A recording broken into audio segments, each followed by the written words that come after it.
Ladies and gentlemen, boys and girls, welcome back to episode number 26 of Beer versus IV. I'm your co-host, Zion Rizal, brought to you with the Cubs fan, but a pretty good co-host himself, Mr. Jackson Gross. Jackson, it's Monday. We're back. The hiatus is done. How are we doing?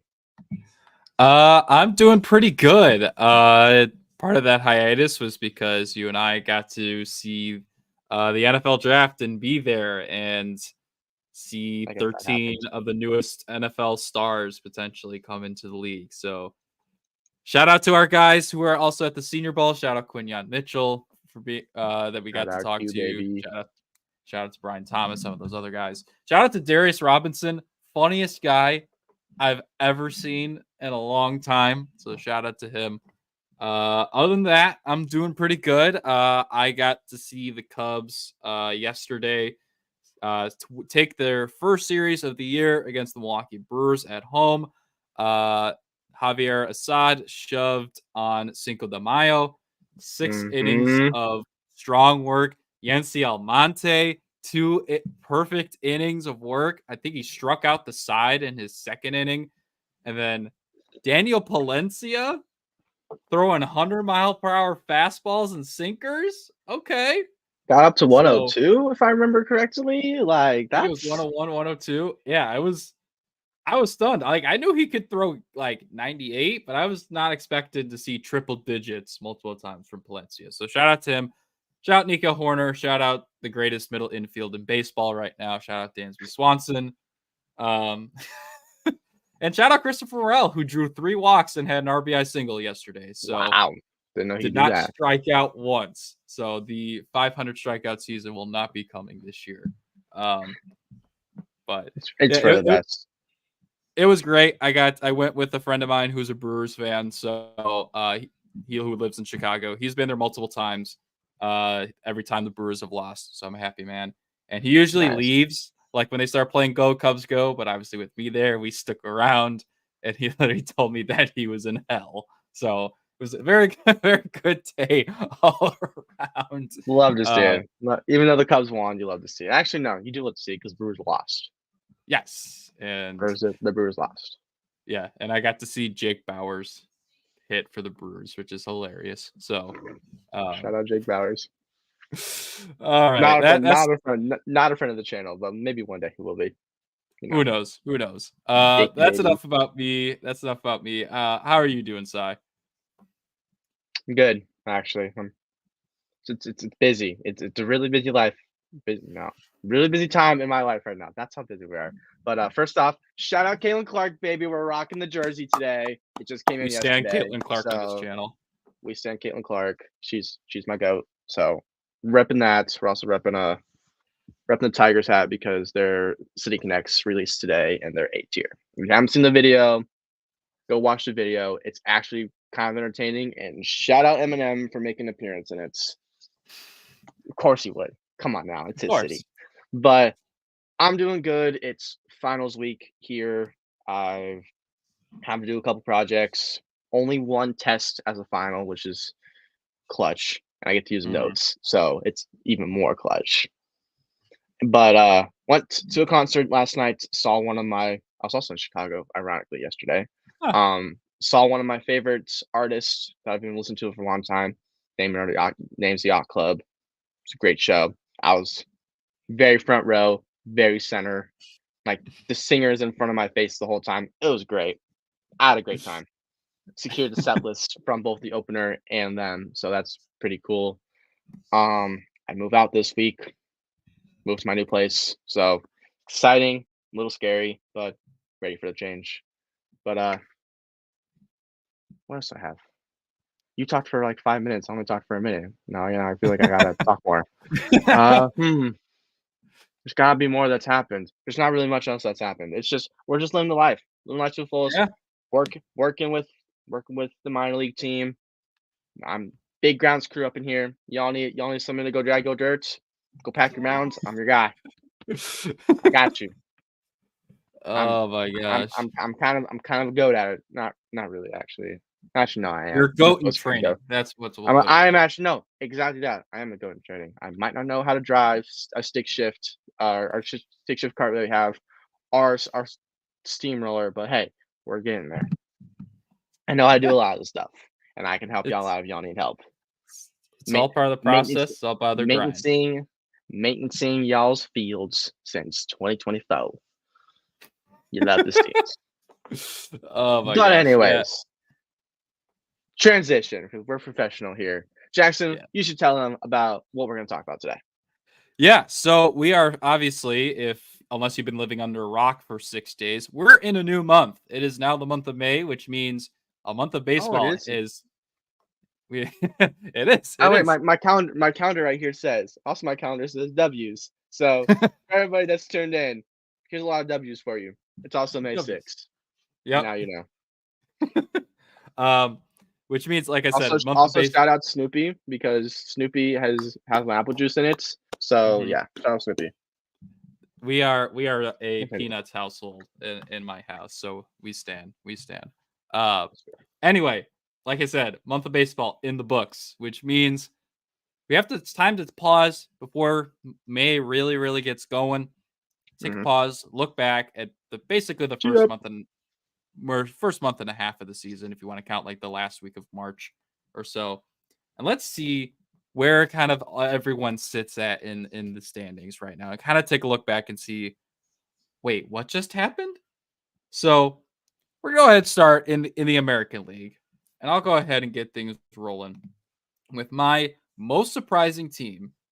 Even though I hedged a little bit that this team could be a playoff team this year, but I didn't fully You commit. did hedge. And I apologize to a friend of the program, Jake Eisenberg. It's the Kansas City Royals. Um, honestly, I expected Bobby Witt to be good. I expected a little bit of a jump from Michael Garcia. That's kind of happened. The two things I did not expect with the Kansas City Royals this year is Salvador Perez being a dark horse AL MVP candidate and the pitching staff to be as good as it is outside of Cole Reagans. They're Particularly, shoving. and we saw it live when we were in Detroit, Mr. Seth Lugo. Seth Lugo is shoving, man. And I think if I remember correctly at this point, he has an ERA under 2 at this point in the season. Let's see. Yeah, he's 5-1, a 1.6 ERA, good enough for third in baseball, 31 strikeouts, a 102 walks and hits per inning. So yeah, like they're sitting second because the Cleveland Guardians have popped off out of nowhere. The entire AL Central is pretty surprising, and we're gonna get into more of that later, in different ways. But yeah, it's just like, again, I hedged the bet, like, oh, long shot they could win the division. Maybe they're fighting for a wild card, but no, they're firmly into the American League Central. They're tied essentially with Minnesota. They're 2.5 games back at the Guardians, and then if you take a look at the wild card right now, they are the third wild card team in, ahead of Texas, Boston, and Detroit. So shout out Kansas City. Shout out Bobby Witt, or as he's known in certain YouTube channels, Bibby Watt. But Baby. Bibby Watt. But yeah, shout out to the Royals. I'm very happy y'all are doing well. It's been way too long since you guys have been doing really good, and I'm happy for Jake that he finally gets to call a good Royals team, because he was with the AAA team for the Royals, and then the last 2 seasons have not been the last season was not the greatest for the Royals, but he is being handsomely rewarded for his dedication. So I'm mostly happy for that on that end of things. Yeah. So shout out Casey. Shout out KC. Indeed. So on the topic of NL Central teams, my most surprising team. I originally did say Kansas City Royals, but you already typed it in, so I was like, okay, I pivoted because you know what professionals do? We pivot. And I Mm-hmm. pivoted to a team that's called the Minnesota Twins. And you're probably thinking, the Minnesota Twins, oh, but their record's super duper good. The record's only good because they just went on a 12-game win streak. This team as of today, is 19-14. Subtract 12 of those wins. I'm not good at math. There are seven. They There are were 7 seven. and 13.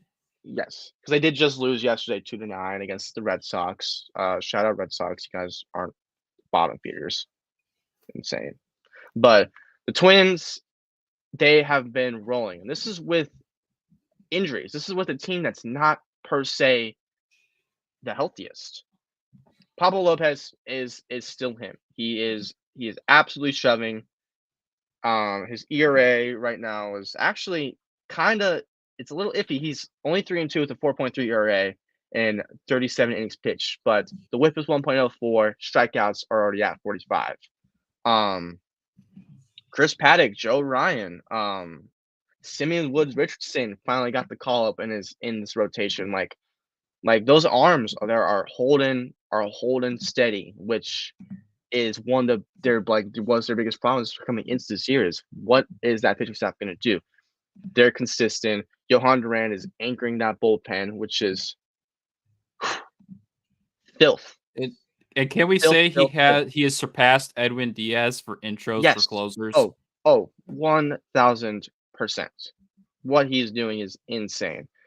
And then you just got a lot of serviceable players in that offense. Jose Miranda is come Mr. Utility. He's playing third. He's playing first. He's getting stick in the corner outfield spots.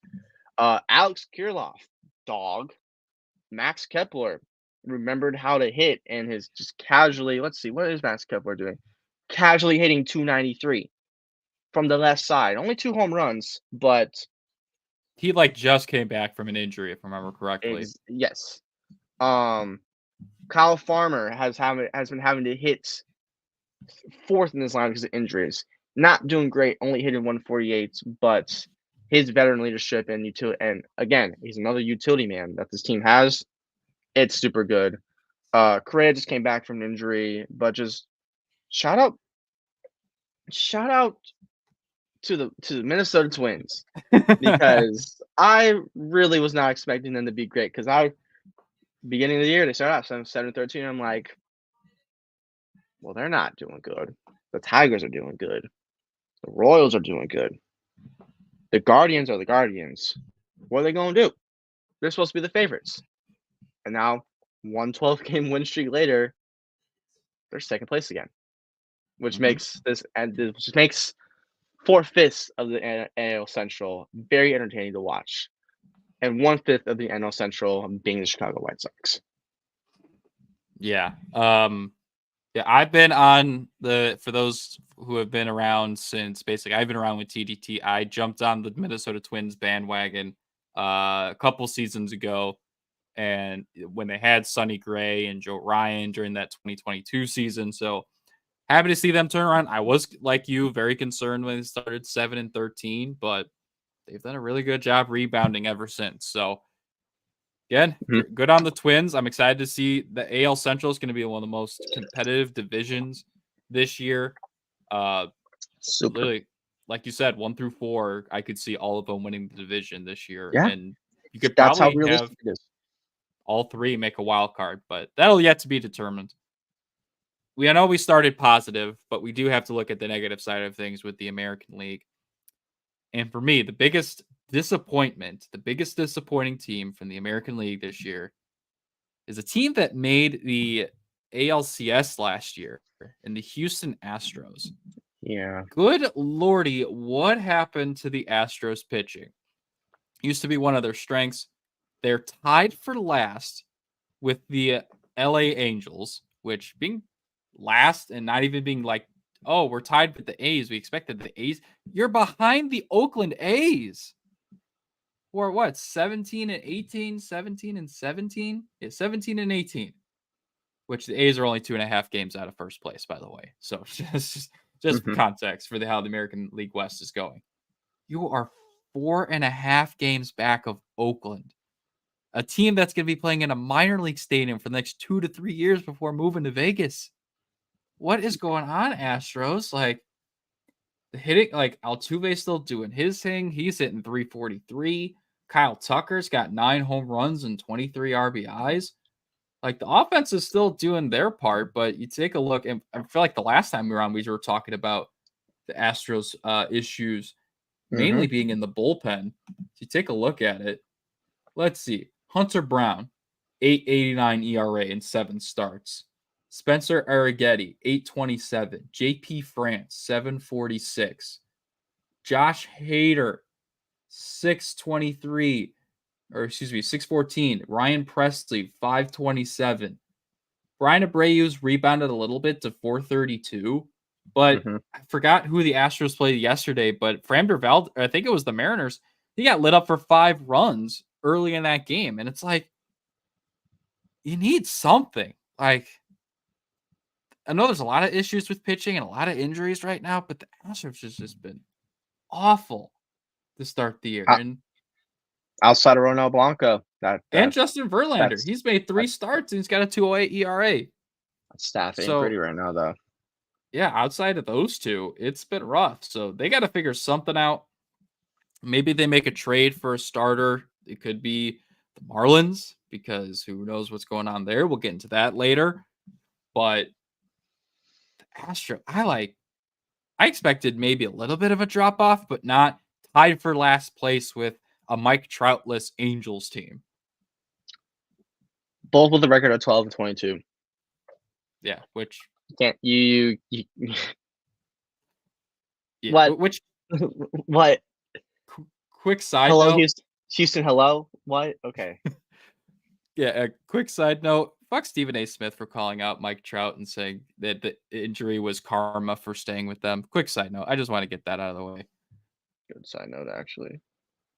Yeah. So, but yeah, Astros, figure it out. You're supposed to be winning and you're not winning. So, as it was taught to me in one of my AP English classes, figure it out. Yeah.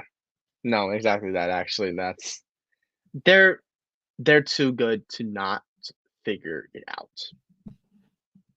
Knowing the Astros, once it hits June and July, that's when they make their run. If they have another really bad month, though, then I'm going to be even more worried. It's just 1 month. They still have 4 or 5 months left of baseball to play. Yeah, basically 5 months. Yeah, Yeah, 5 months to basically prove 5 months. yourself. 1 bad month is bad. 2 bad months, I mean, no. Reword. 1 bad month is okay. 2 bad months is where it's like, okay, something's actually wrong. Yep. But that's enough about Space City. You should send your pictures of space actually and just tell them to figure it out up there and then bring them back down. But anyways, my surprising AL team. No, my disappointing AL team. Chicago White Sox. I kind of alluded to them, and you're probably looking at this thinking, "Side, but we knew they were going to be bad. It's the White Sox. It's the South Side. Look at that offseason they did. Did you really think they were going to be good?" Well, I thought they would be a little bit better than 8-26. I thought they wouldn't have been shut out already 10 times, if not more. Like, you look at the pieces on the team. You got Andrew Benintendi. You brought in Eric Fetty from the KBO. Still got Eloy. You transferred Michael Kopech to the bullpen to be your closer. Jordan Leisure came busted onto the scene, pause, and lit the world on fire. You got MLB veterans in that bullpen of Dominic Leone and John Brebbia. You got young gun Corey Lee behind the plate. You Garrett just signed Crochet in the Tommy Pham. rotation now. Garrett Crochet's your ace. Michael Soroka is trying to rebound. You still got Andrew Vaughn. You still got Gavin Sheets. But then you look at who's injured. And the injury bug has once again bit the White Sox heavy. And this is a team that, if healthy, they can compete a little bit. They're better than an 8-26 team. But then you see that you got guys such as Mike Clevenger injured, Oscar Colas injured, Dominic Fletcher is not on the active roster. Who else does this team have? Danny Mendick just went down. He was kind of He was being that their like utility guy. Yohan Moncada injured. Louis Bob injured. Lennon Sosa, who has been booty cheeks, but he's a name that once upon a time was good in that minor league system, injured. You traded for Max Stassi. Where's he at? You You would got Martin prefer to have. Maldonado hitting. You have Martin Maldonado hitting 117, but supposedly the barrel rates are there. It beats me. Yes, Martin Maldonado barrel rates are supposedly in like the 46th percentile. Like 40. That's still not good. It's still not good, but people are trying to flex about it. Oh my god. I mean, shout out Robbie Grossman, and Yeah. shout out. Actually, not shout out Paul Young because Paul Young is hitting like 205, but I was close. He's hitting 224, but like on paper, this team should be better than they are. But they're 8-26, and they're the worst team in the American League by a lot. So that led to this morning. Bob Nightingale. Oh, Bob, I take this with a grain of salt, but the White Sox are expected to trade right-hand pitchers Eric Fetty, right-hand pitcher Chris Flexen, right-hand pitcher Mike Clevenger, right-hand pitcher Michael Kopech, DH Eloy Jimenez, and outfielder Tommy Pham this summer, per Bob. So, I mean, yeah, just tear it all down. It was already sort of torn down due to injuries and such, but yeah, just tear it down even more because you're going to supposedly get value for these guys. Yeah, and I don't even know. for stuff about Maldonado, I looked this up on Baseball Savant. His barrel rate is 8.1%. He's barreled 3 balls this year out That of the makes sense. 37 he's hit. Okay, so note to self. So the has White Sox broadcast lied to me yesterday. That's what I'm saying. He Okay. has his lowest max exit velocity of his career since the stuff was tracked in 2015 at 105.5. Martin Maldonado, man. Platica, or whatever his nickname is. It beats me. But I know it's surprising. It's surprising. But I thought this team would have not been shut out as much as they've been shut out. I thought this team would have at least be in the double digits by now. Mhm. Well, you have 8 wins and 26 losses. And you just got 2 of those wins. 3 of them because they swept the Rays. And you just took 2 or 3 versus St. Louis. I get it. The team, you barely have a team. You're rocking a AAA team basically.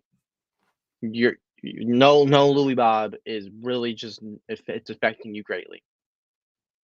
But Chicago, South Side, White Sox, come on now. What are we doing? People are coming to your stadium to try that shake, and that's it. Yeah. I'll go there for Cubs White Sox just to try out and probably get sick from that shake. I've yet to go to guarantee rate, and I'm trying to go, so I will have to go at some point, and I will go to watch Party Team because you know what Party Team means? Cheap tickets. Mm-hmm. Well, Cy, with so many of these guys probably going to be traded at some point between now and July, you know what they're going to need once they get to their new teams? I don't know. What are they going to need? They're going to need some good home insurance. Erie Insurance says here's to the grown-ups who move, mortgage, mow, and still bust a move. But does your home insurance still fit? Erie helps you protect the home you've grown into, all at fair prices that are often less than the other guys. So how do you find the right coverage? Magic. Nope. Local independent agents who get to know you like this. Your local Erie agent is Building Block Insurance Group. Get a quote today at 704-464-4544. Erie Insurance. Oh? Technical difficulties. I cannot hear you.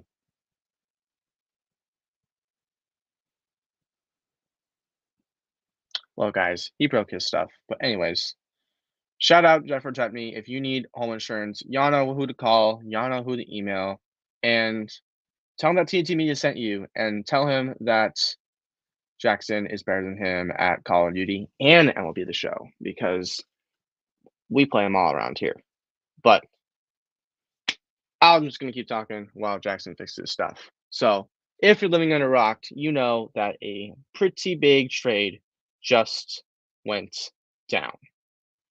San Diego Padres made a deal for Luis Arraez, another middle infielder.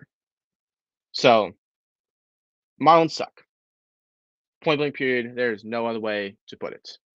They are not the same boat as the White Sox, like 9 wins, and they're already tearing it down.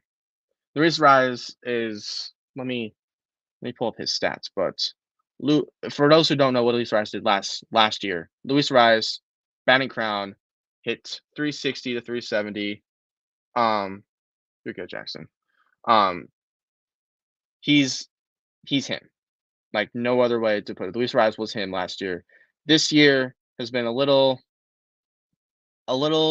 less like him, but still hitting 311. Has yet to hit a home run, 6 RBIs, on base percentage of 739. Filthy. Came over to the Padres just a couple days ago. Went 4-4 on his first day, doing exactly what he's prone to do. For what the Marlins got in return, just a couple prospects, including Woo-Suk Go, who the Padres signed in the offseason of this year, expecting to be good, had a really, really bad spring training, to put it nicely. Sent down to Double A and Triple A, was told, hey, figure it out. Had ERA in the 4s, and the Padres said, yeah, no. Cut bait, cut loose. Go to Miami. Go to a team that sucks, where he still has not cracked Major League roster. He's with the AAA team. But this is normally when I would ask Jackson his thoughts on the trade, but he's having Mike in. Here we go. There he is. Okay. Yeah. Well, sorry about that. I heard the end of it. I'm assuming you were talking about Woo-Suk Go. I was talking about how Woo-Suk Go sucks, basically. How he got lit up in spring training, was with the Double A and Triple A team of the Padres, and then Padres just basically cut bait on him. And I was saying how I was just talking about Luis Arraez and how he's hitting 311 this year, and how he's another middle infielder for the Padres. So yeah, no, I was surprised by it. At the time, it didn't make sense because I'm thinking about it like defensively, or just like the player that Arraez is. It's like, why are you getting another middle infielder? Because I don't know if Luis can play first, because maybe you could split time with him and Cronenworth, because Cronenworth hasn't been that great this year. But then I always forget, we live in an age of a universal designated hitter.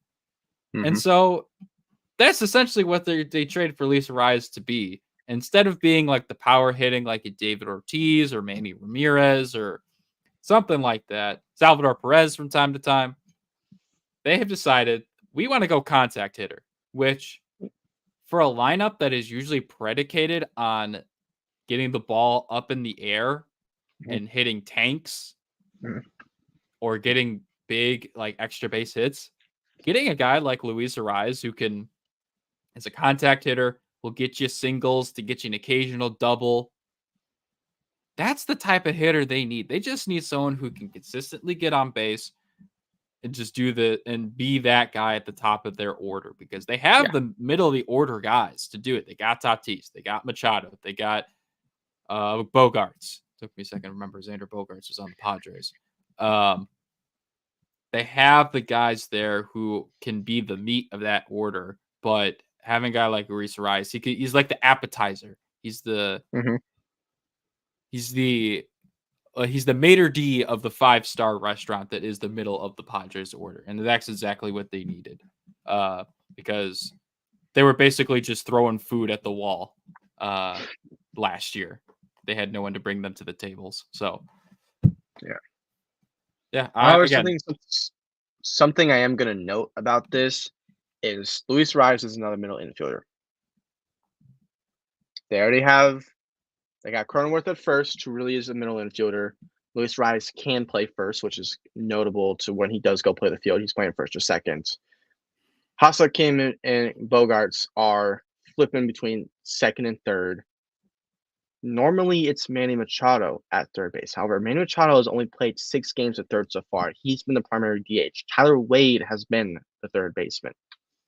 So, yes, Arraez can DH. I don't fully know what's going on with Machado and why he's only played 6 games, but unless they're gonna have Machado go be the full-time third baseman that he's being paid the money to be, then it's Machado third, Ha-Seong Kim we'll go Ha-Seong Kim shorts, Bogarts second, Cronenworth first, or Arraez first with the latter DHing, and then Arraez can play second still when you want to go have Bogarts DH. So it's interesting. It's interesting what Mike Schultz is doing with that infield because it's just a whole bunch of middle infielders. They done it once. They said, "Oh, let me go do it again. I'm gonna go do it again." Literally, Another middle infielder. That's mine. That's all me. they literally have 5 middle Second baseman. infielders Or playing shortstops. at the same time. Minus Machado. Well, Machado started his career at shortstop, didn't he? Or am I crazy? No, you're right. That is Because he initially, at some point in time, he was a shortstop. Mhm. It wasn't as long. He's mainly been at third, but you have him. You have obviously Arraez, Bogarts, Ha-Seong Kim, Cronenworth, and you have Tatis, who's playing right field now. Who Gold started glove as a right shortstop, fielder, by platinum the glove way. right fielder. Right, because he won the Patent Glove Award. I don't think he should have won the Patent Glove last year. That's an argument for another day. Anyways, case in point, it's a good trade. Padres didn't really give up much. If one of those prospects become good, awesome. The Marlins just set himself back a couple years. So, because they had the pieces to be a really good team, and now they're about to ship everything off because it's what the Miami Marlins do. Yep, they've done this 3 or 4 times since at least I've been alive. Yeah. Because they broke it up after they won the World Series. They broke it up after they had Stanton and Jose Fernandez, all those guys, and then they just broke it up again. So that's 3 times. And for the Padres, they're a half game out of the 3rd wild card spot, which is held by the Nationals, which we'll get into them later. Didn't even realize that. But yeah, this again, they're gonna try and go for it. AJ Preller's mastermind over there, I guess, trying to buy everything. So we'll see how this shakes out for the Padres. They're in a good spot to make the playoffs and potentially even battle it out with the Dodgers for the division. So. But with that said, let's take a larger look at the NL as a whole, and let's go through our most surprising and most disappointing teams. This team, even though they just lost 2 of 3 to the NL Central leading Cubs, are still the most surprising team for me, and that's the Milwaukee Brewers. Now, did I think they were going to be awful this year? No. Did I hope they were going to be awful? Yes, we all did.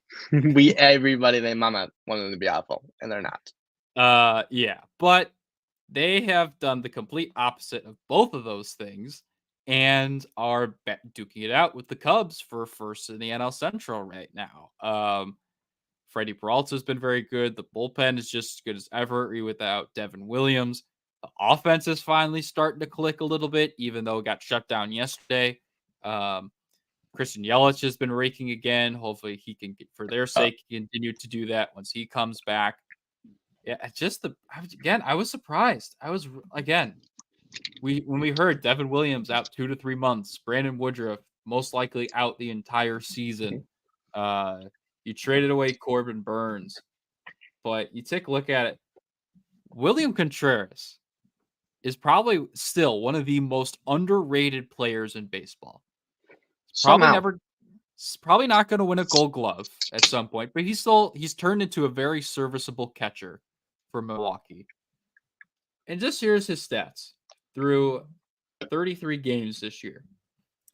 He's hitting 336. He had 2 more hits yesterday, including a double, which, if the wind wasn't blowing in at Wrigley, probably would have been a home run to right field. 411 on base, 519 slugging, a 930 OPS, 1.9 WAR, 5 home runs, 27 RBIs, and already has 9 doubles. William Contreras, 9? Bang. 9 doubles. He's 9 doubles. He's kinda him. And Willie Adames is back to being his normal self. He's hitting 258, 6 homers, 7 doubles, 22 RBIs.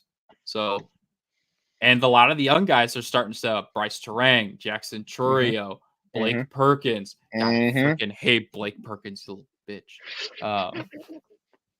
He's like one of those other just like random Why Brewers. do you hate Blake Perkins out of anybody on that team? Let's talk about it. You can hate Sal Frelick, you can hate Jackson Chourio. No. Blake Perkins. Okay, whatever. Because he he's literally like, he hits lefties and that's it. Why are you hating a lefty specialist? because like Okay, whatever. Nope, continue. I don't even care. Continue. He's like one of those like just random Brewers players who's like good out of nowhere. Like Blake Perkins was okay. Now I'm looking up his stats. I'm going to see. He's hitting 266 with 4 home runs and 4 doubles, and he's drawn 12 walks. Like, I was gonna say, but Jackson Chourio this. Jackson Chourio's only hitting 219 with 4 home runs. So actually, I can't say Jackson Chourio this. What's Sal Frelick? What's Sal Frelick hitting? Now we're gonna 252. Oh, you kind of suck, Sal Frelick. Okay, whatever. Yeah. I'm gonna let's say your point stands. Actually, your point stands. Yeah. So like again, like I just like he just annoys me. Like he should not be as good as he is. And the only reason he is because he plays for the Brewers and they're a witchcraft factory. If you ask one guy at the Cubs game yesterday, he said that Brewers fans were communists. Oh, and funny thing, then. the guy I went to, quick story, and then I'll go to your surprising team. The guy, my friends, he went to the bathroom later that I went to the game with. He ran into this guy, and he told, because he's wearing like a Derek Lee jersey that had some red in it. And he's like, my friend tells him in the bathroom, he's like, but who's the one wearing red? He's like, what? It's like, red for communists? It's like, oh, I thought this was a red state, blue state thing. It's like, oh, that's really bad because I'm a history teacher. Anyways,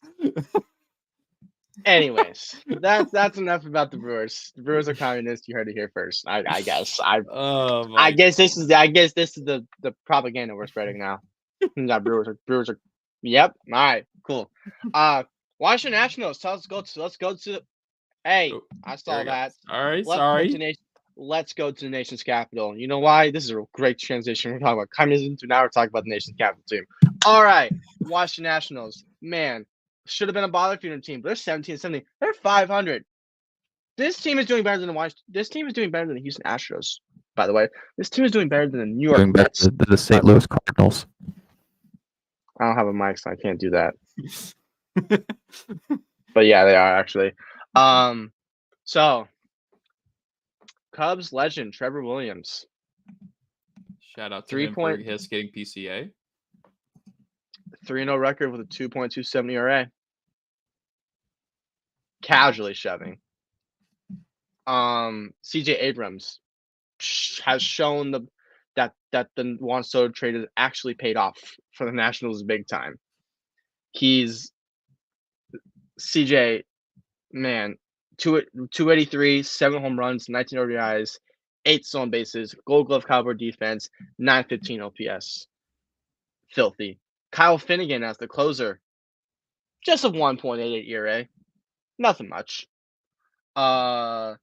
Luis Garcia, 337, 3 home runs, 19 RBIs, 6 stolen bases. The Nationals are running, and I love it because this is Dave Martinez's job. I'm pretty sure Dave Martinez is the manager there. His job was on the line. his job was on the line this year, and he has shown that he can rally the troops. That's funny because they're the nation's capital, rally the troops. I'm so funny. But Luis Garcia, dog. Mackenzie Gore, 2-3 record, not pretty. 3.44 ERA, you like seeing that. 42 Ks, you like seeing that. 1.47 WHIP, a little iffy, but Mackenzie Gore is getting a little shelled. Hunter Harvey as a setup man, 2.45 ERA, casual, with 1.04. Just these nobodies are shoving, but nobody. This is really why I want to talk about them. Mm-hmm. Not you. Nobody is shoving more than motherfucking Jesse Winker. This is a man who was on the verge of retiring. Injuries got him bad. Like just y'all, we're NL Central fans. We know what he did with the Reds, and then he went good. elsewhere. Then he went elsewhere and fell off to earth. He literally wasn't even. He barely played in the majors last year, but he signed a minor league prove-it deal with the Nationals and 254 batting average, 4 home runs, 18 RBIs, on base percentage of 793. It's not the prettiest numbers, but it's the fact that this is somebody who's on the verge of retiring. This is somebody on the verge that was going to quit it all, and he's playing every day in left field for this team against lefties too. He's roping doubles against lefties, and this is somebody who was notoriously cannot hit them. Also, I think it's Jolly Olive has a video on why he was the unluckiest hitter in the world when he was with the Milwaukee Brewers. Go watch that video. Mm-hmm. That's not even why I'm talking about it. Shout out Jolly Olive. Just Jesse Winkerman deserves the world. This team is shoving. One last shout out to Kybert Ruiz. It's bad right now. He had a really bad April. He's only hitting 134 with 2 home runs, 4 RBIs, but also only 6-7 at bats. He hasn't been playing that much. He's gonna come around, and then final one. I thought I was done, but I forgot that. Ildemaro Vargas. A lot of people don't know who Ildemaro Vargas is, but he's hitting 310 for this team. They got dogs on. They got nobodies on this team that they're still rebuilding. They can either keep these guys and they can go trade them for value, like what they did with Jeimer Candelario last season. And that is all I have to say about the Washington Nationals. Yeah, I've been very happy with them. There's some dogs. And looking at these numbers, I realized that some of them are doing that good. Like, I knew Luis Garcia was doing good, but I didn't think it was that good. Yeah. And he's 23, and it feels like he's been in the league forever. Yeah, they're good. And even shout out to Joey Gallo, who's got 3 home runs and 5 RBIs. So I forgot about him, but he's injured. He's on rehab time right now, so I was just looking at the active roster people. Yeah, and the Nationals have 2 guys with 10+ stolen bases in Jacob Young and Lane Thomas. Forgot about Lane. He's like the vet of that team. Yeah, and he's not even playing that well. I know. Shout out Lane Thomas. I miss you. Go home. 184, 250, 253, 503. No, it's really not right. So, but hey, it's doing what needs to be done. But yeah, shout out Nationals. Hopefully they can keep it up and keep the Reds out of the playoffs, because that would be hilarious. Anyway, again, have to go to the downward side of the National League in this next spot. And my most disappointing team, especially with the offseason they ended up putting together, it's the San Francisco Giants. Now, did I expect them to be really duking it out with the Dodgers for first place? No. But signing Blake Snell last minute to pair with Logan Webb, Jung-Hoo Lee, Matt Chapman, some of the other additions that they made during the offseason, you figure, okay, this could be a really good wild card team. They are not a very good wild card team because they're not even in the wild card, because they have lost 4 of their last 5. And if I take a look at the standings, if I remember where I put them, hold on. They are at 15-20. They're tied with the Diamondbacks for 3rd.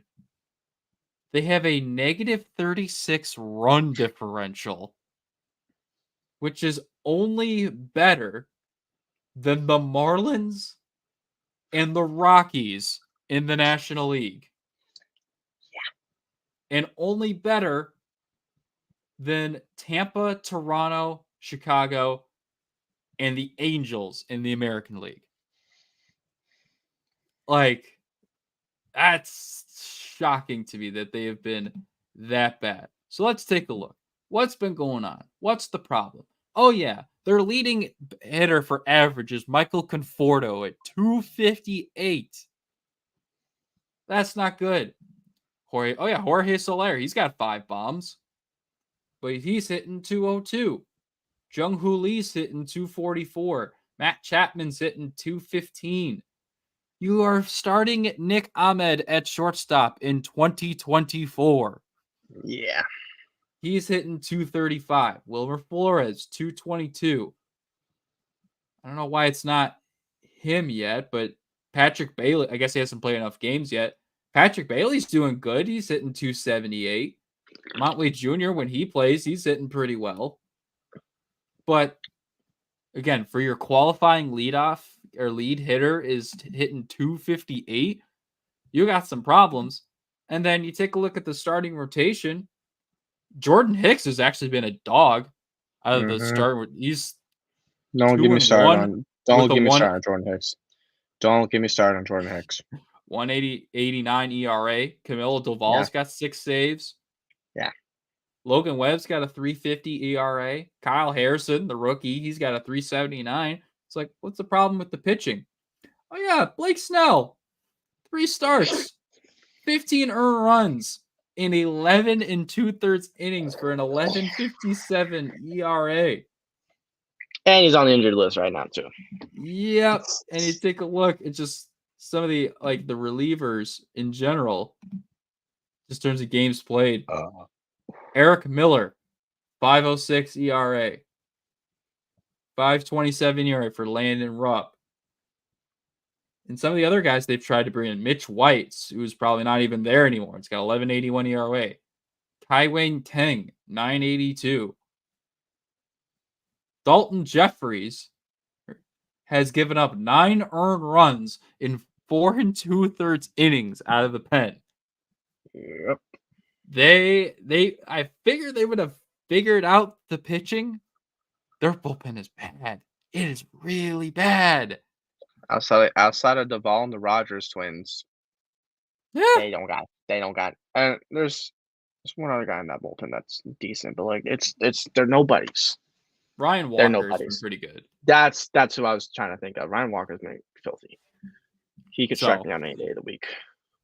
So Giants are potentially heading for another year of missing the playoffs. They got quite the road to climb because not only do they have to pass at least to get to the wild card, they have to pass the Diamondbacks, Pittsburgh, Cincinnati, San Diego, the Mets, and the Nationals just to get into the last wild card spot, and then somehow solidify themselves by trying to catch up with the Cubs and the Braves. So, a lot of work. Again, figure it out, San Francisco. Figure it out. A lot of work. On topic of NLS teams are disappointing, my most disappointing team is the Arizona Diamondbacks. Same exact record as the Giants. However, the injury bug I can fully solidify as reason. The injury bug and a little bit of slumping is why this team hasn't doing good. Alec Thomas on the injured list. Paul Sewald on the injured list. Erod still yet to make his season debut on the injured list. Gerardo Perdomo on the injured list. Cal Nelson just went down on the injured list. Jordan Lawler still not with the team. Merrill Kelly on the injured list. Tommy Henry, who has been getting kind of shelled, but on the injured list or in AAA. Like Luis Frias, Miguel Castro, both typically pretty decent bullpen arms they have, either in AAA or on the injured list. Like a lot of your mainstays of the worst roster last year are not even with the team right now because they're injured. And then you look at who's on the team, and it's not pretty. Like Ketel Marte is one of the few shining spots of this team. Kid's hitting 307, 6 home runs, 17 RBIs. .87 OPS. An age 30 season. It's great. This is good numbers from the boy. But the rest of this roster is just it's not pretty. They got Blaze Alexander and Kevin Newman rocking shortstop right now. The kid Brandon Pfaadt's got a 4.61 ERA. Just Zach Gallen 3.3 ERA. It's a shining spot, but even then, he's not doing as good as he normally does. Jordan Montgomery, the big signing. In 3 games, he's got a 5.63 ERA. Just this team's not pretty right now. And don't even get me started on the rookie of the year, Corbin Carroll. Below the Mendoza line by a significant margin. Ace should be lead off the 1, 2, 3 hitter is hitting 7th, even 8th in this lineup. They got Pavin Smith, who they called up because of injuries, hitting leadoff. Oh no.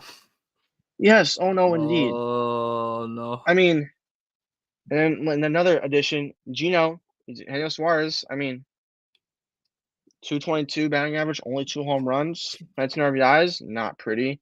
Christian Walker, I mean, he's the only other shining spot, 280 with 7 bombs. You love to see that, but just the team's banged up. And the team's banged up, and your star additions of Montgomery and your star player in Corbin Carroll aren't playing like they should be playing. So, of course, you're 15-20. You're missing half your roster. You got a lot of AAA guys. Like, they picked up Matt Bowman. They traded for Matt Bowman, Cardinals GOAT from the Twins, and he was eating innings a couple nights ago. Tucker Barnhart's your backup catcher, and he's getting significant playing time. Wow, I'm pulling. They got a couple decent rookie pitchers who do good for a bit and then get shelled. Like Slade Ciccone is right now eating innings for the major league staff. He's a good kid, only 24. Was pitching a really good start against Padres this weekend, and then got shelled for 5 runs in the 4th inning. And they don't have the depth right now. When all your good arms and good players are down, their depth is stretched thin. And they had depth, but right now it's growing pains. The kids aren't per se ready for the big league roster, but they're getting forced in because there's nobody else they can go to. Right. They're playing guys who should not be getting playing time.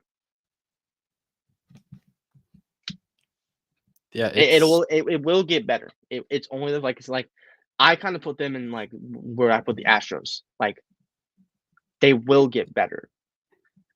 For Diamondbacks, why it's an injury bug.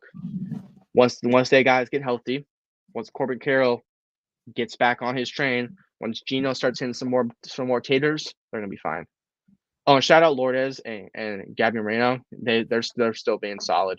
But even then, they're both slacking just a little bit. You need your stars to step up. You need Corbin and Suarez, and you need Alec Thomas back. I hate this, but they need Alec Thomas back. I love Jake McCarthy. He's a dog, but he should not be starting every single day. And they need Perdomo back too. His presence at shortstop is greatly missed. Blaze Alexander, he's cool. He's great.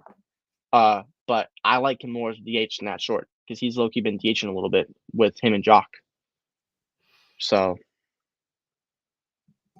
it's sad. But which ad did we run? We're the home insurance ad first. Okay, cool. I thought so. With all, because I was making sure I was going to say the wrong transition, and if I wasn't careful there. With all of these injuries and all these guys constantly going up and down from AAA to the big league roster, you know what they need, Jackson? What do they need? They need some really good auto insurance for their car. Here's to the grown-ups. Your car is now your office, stage, nursery. Sorry. Erie Insurance offers products that lots of other companies don't. That's a big deal. And it's a good deal, too. And with Erie, you get your own independent agent, not a giant corporate call center or some online robot. You meet with a real person, like this. Your local Erie agent is Building Block Insurance Group. Get a quote today at 704-464-4544. Erie Insurance. All right, and you call our guy, Jeff Portepny at 704-464-4544.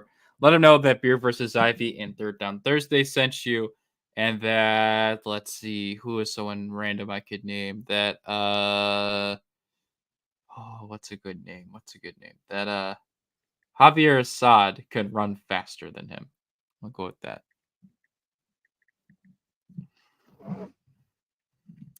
Alrighty. Shout out Javier Assad. Love to see it. Shout out to the greatest Mexican-born pitcher in Cubs history. Yes.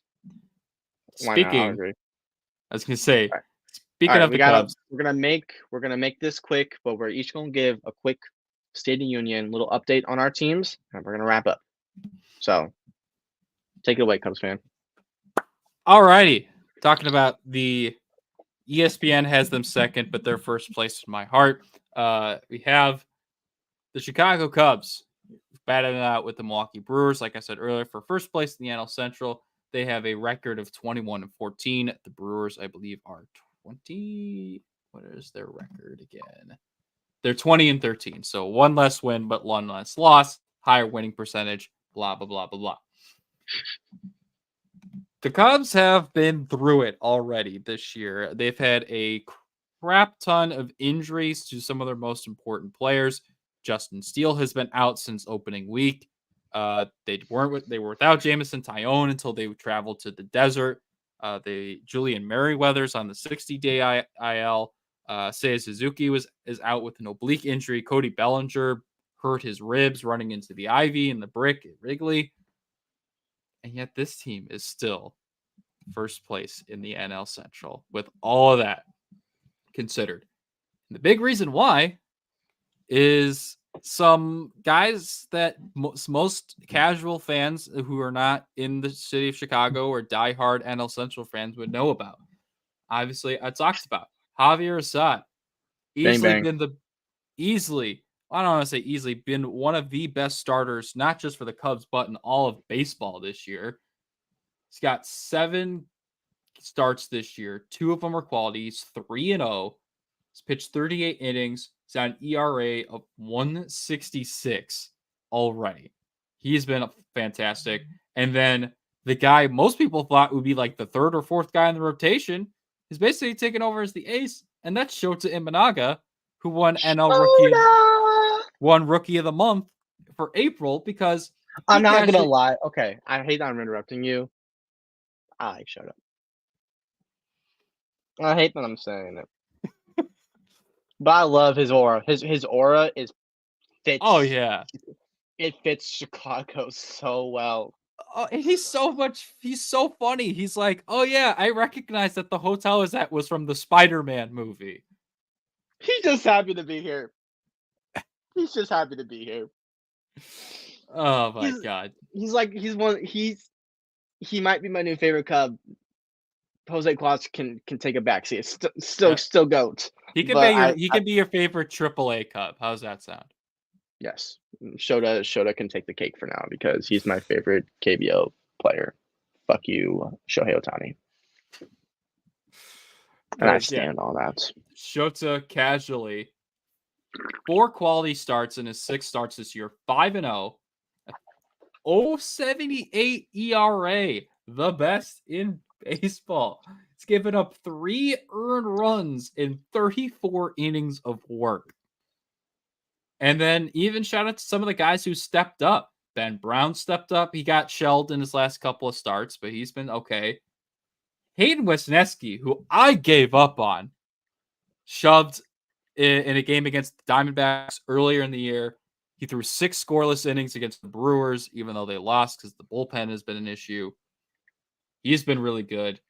So shout out to those guys. And then offensively, taking a quick look at that. I mean, obviously, Nico Horner has been really, really good for them on the offensive side of things. Just taking a look at those stats. He's leading them in average right now. Christopher Morel, he's still doing his thing. He drew 3 walks yesterday, which I never thought would happen. Got an RBI single. Nico Horner had an RBI double. Dansby Swanson had a tank yesterday. Mike Tauchman being one of the best contact hitters in the sport right now. Palatine Punisher. And then PCA stepping up big with Bellinger and Suzuki out. He's been solid. Going to be interesting to see what the Cubs do. But the main concern, obviously, has been the bullpen. Adbert Alzolay has been awful. The Cubs are 2-6 when he comes into the game, and the Cubs are leading by 1 run.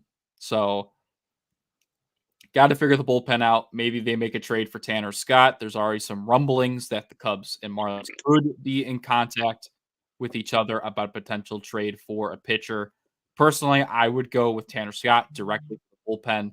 I think the starting rotation is fine once everybody is healthy. Jameson Tyone shoved. And in a series against the Brewers where Steele or Imanaga did not pitch, every single Cubs starter went 6+ innings and did not give up a run against the Brewers. So, Pretty good. Good. Things are looking very, very good. Happy to see Pretty good. are finally somewhat living up to their potential. Well, it'll be interesting. It'll be interesting who they got on tap. So we'll see. All right, on to me. I'm gonna make this quick because we're already at time. So we're gonna make this one quick. Cardinals are in last place, and they deserve to be in last place. Nolan Arenado has come back around. He's hitting close to 300. Hit a big 3-run tater against the White Sox on Friday, which was amazing to see because he needed that so bad. Burley bombs when he plays. He's been making really good contact, and as someone who's a bat first guy, I like to see it. I still want him to get traded because I think that he can give a team that's not that great, Oakland Athletics, some good value. I want Mason Miller so bad, and I think we can. So do I. Mason Miller. So do I. They can make a Packers Mason Miller and Polly Blackburn so easily. Joe Carlson just came back last night. He didn't do per se great, but it's nice to see DC3 back. Brandon Crawford sucks. Not going to talk about him. Brandon Crawford is a known contact guy. He's hitting below the Mendoza line. Ryan Fernandez, Rule 5 guy, has low-key been decent. Giovanni Gallegos has been getting shelled. This is his worst season of his career, and it sucks. His slider and fastball velo are down. And those are his best pitches. His velos are down, and he's getting hit hard. He has a 9 ERA in his past 2 starts, and he's given up a buck ton of runs and has not gotten out. Not cool. He got shelled 4 runs against the White Sox yesterday. Against the White Sox, I hate to see it. Kyle Gibson, sub 4 ERA. Maybe it was a good signing. I don't know. Maybe. It might have actually. It's working out so far. Paul Goldschmidt, I have to look at your stat line because your stat line makes me want to cry. You're hitting 208. You're 36 years old and you're on a contract year. You're hitting 208. 2 home runs. No. Nolan Gorman, below the Mendoza line. Sonny Gray, sub 1 ERA, if I'm correct. I think he's at 0.89, which he is in 30 innings pitched. Ace. You love to see it. Mm-hmm. Ryan Helsley was reliever of the month. You love to see it. Ivan Herrera, when he plays, he's low-key been a dog. He had a really bad strike call against him on Saturday against C.B. Buckner. That pitch was 6 inches off the plate, and he got called strike. Wasn't cool. John King sucks. Andrew Kittredge leads the league in holds. He's constantly coming in for an inning or 2 innings.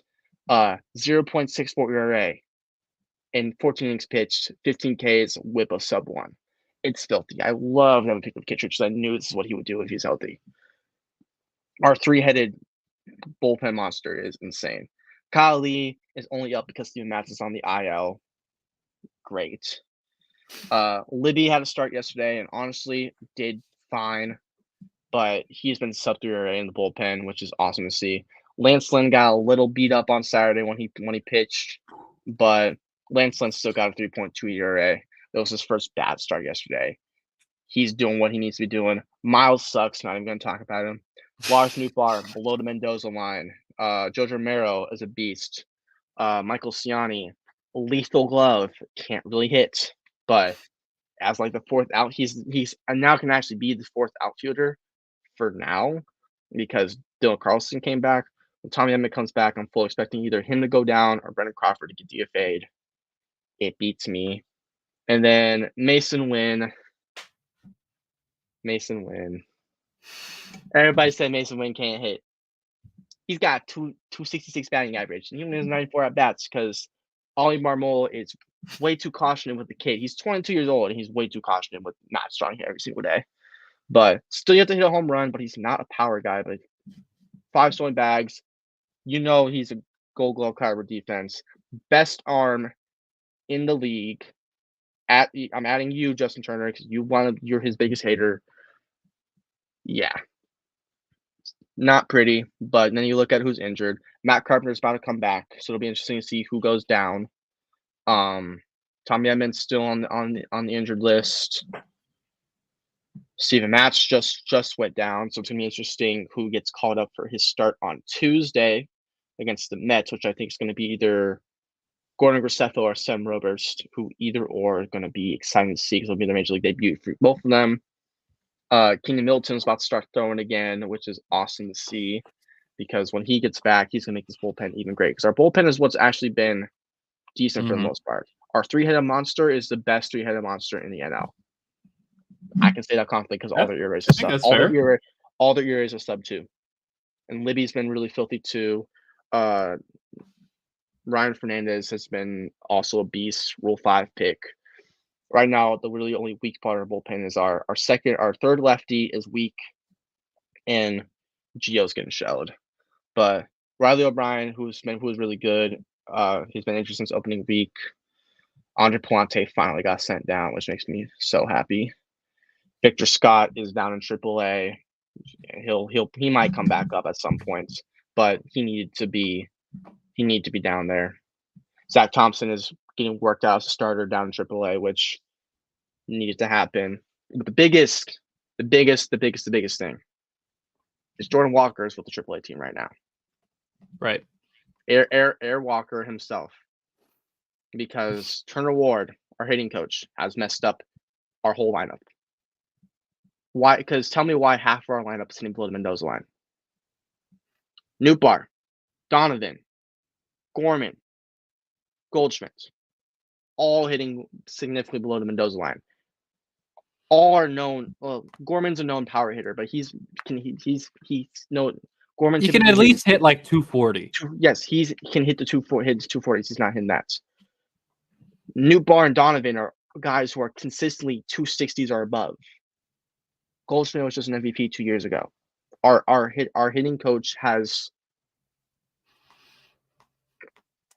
put our whole offense through a loop. Because believe it or not, our offense is supposed to be our calling card. Right now, our pitching is. Our staff is doing just fine. Our staff is consistently going 6-7 innings, only giving up 1 run. Our bullpen is holding it down, minus the occasional implosion when one of our crappy guys are in. But that's not going to happen. It's baseball. That's going to happen. Your offense needs to score, and our offense isn't scoring. Until change needs to be happening. We should have swept the White Sox, and we only took 1 game. I'm not wearing no Cardinals gear. I can't represent this team because changes need to be made, and they're not being made. Whatever. I'm done. That's it. Yeah, changes need to be made. Yeah, I was just looking at for the offense. In only 7 of the games this year, the Cardinals have scored 5 or more. Yep. And then their last 2, which they did, they lost both times. 11-6 to Detroit, 6-5 to the White Sox.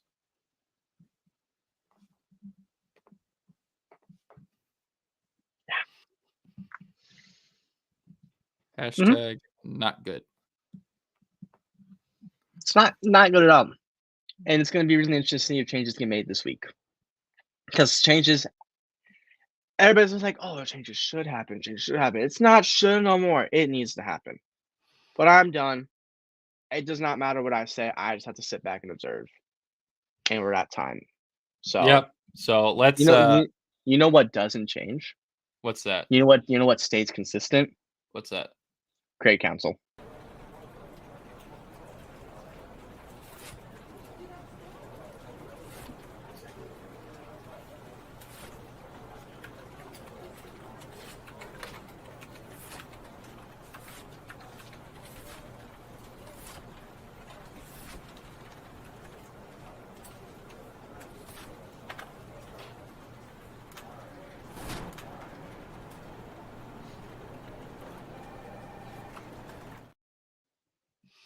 Yep.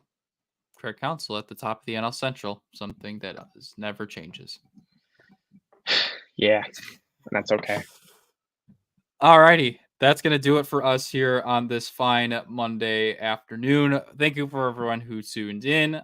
We will be back once again next week. We're gonna be a lot of these episodes are gonna be a little shorter now that we're actually in season, so don't expect any hour and a half episodes unless maybe something for All-Star break. Maybe we'll do something a little longer for like mid-season awards or something like that. But week to week, expect these close to be an hour, maybe an hour 10 on occasion like today. So again, thank you for everyone for watching. Make sure to check us out on Spotify. If you weren't able to catch us live on YouTube or on the Twitter page, make sure to follow the Twitter page, Beard versus Ivy.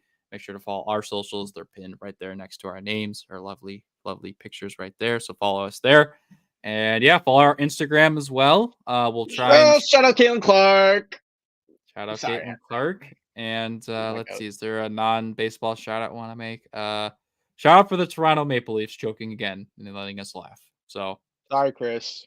R.I.P. Chris. Happy day for R.I.P. Jack. Chris. Yep. So And on that note, we're done. We'll see you next week. Hopefully at 12 Central, 1 Eastern. If that's not the case, we will post it on our Twitter. And on that note, we'll see y'all next week.